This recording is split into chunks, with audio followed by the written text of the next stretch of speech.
ሰላም እንደምናመሻችሁ የእግዚአብሔር ጸጋና ሰላም ይብዛላችሁ። ዛሬ ደግሞ የዕለተ ዓርብ ጌታ ኢየሱስ ክርስቶስ በሕማማቱ ሳምንት የፈጸማቸውን እነዛን እናያለን እና የእግዚአብሔር ቃል ላይ ማቴዎስ 27 ከ1 እስከ 66፣ ማርቆስ 15 ከ1 እስከ 47 አለ። ሉቃስ 22 ቁጥር 66 ላይ አለ። ሉቃስ 25 እንደዚሁ ቁጥር 56 ላይ አለ። ዮሐንስ 18 28 ላይም አለ።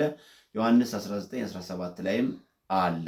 እነዚህ ክፍሎች እና ኢየሱስ ክርስቶስ ዕለተ ዓርብ የስቅለት ቀኑ እንደሆነ መጽሐፍ ቅዱሳችን በግልጽ ያስቀምጣል እና ኢየሱስ ክርስቶስ ተላልፎ ወይንም የተሰጠበት የታሰረበት ከደቀ መዛሙርቱ ከተለየ በኋላ እንደተከሰሰ እንደተካደ ወታደሮችም እንደመቱት እንዲሁም እንዳፌዙበት መስቀል አሸክመው የራስ ቅል ወደ ተባለበት ስፍራ እንደወሰዱት በዚያም በሁለት ወንበዴዎች መሃል እንደተሰቀለ መጽሐፍ ቅዱስ በግልጽ ያስቀምጣል እና በመስቀል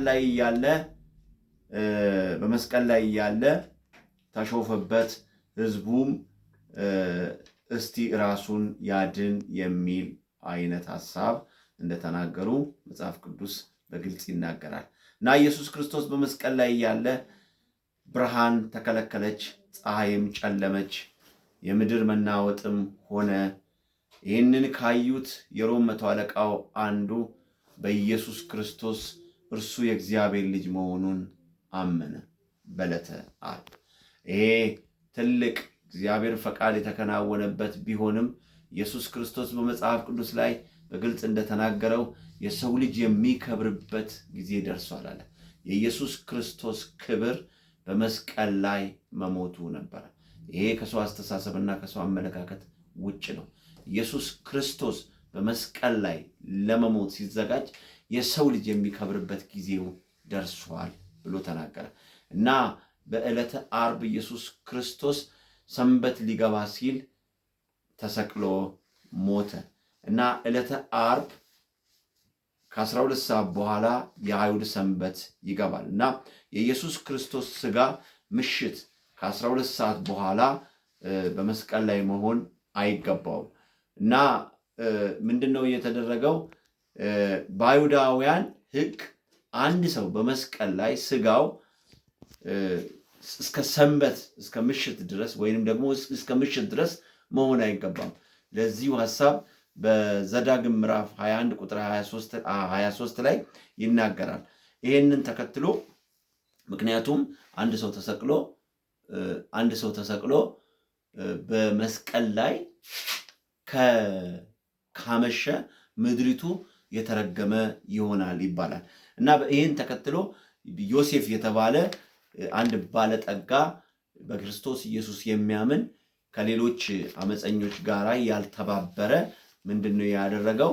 ጲላጦስን መጥቶ የክርስቶስ ኢየሱስን ሥጋ ወይንም ደግሞ አስክሬን እንደጠየቀውና ኢየሱስ ክርስቶስን አሳልፎ እንደሰጠው ለመቃብር ይናገራል እና በመጽሐፍ ቅዱሳችን በግልጽ እንደሚታወቀው ክርስቶስ ኢየሱስ ሞቱ ከወንበዴዎች ጋር ቢሆን መቃብሩ ግን ከባለጠጋዎች ጋር እንደሆነ መጽሐፍ ቅዱስ ይናገራል። ማቴዎስ 27 57 ቁጥር 60 ላይ ባለው ይታወቃል።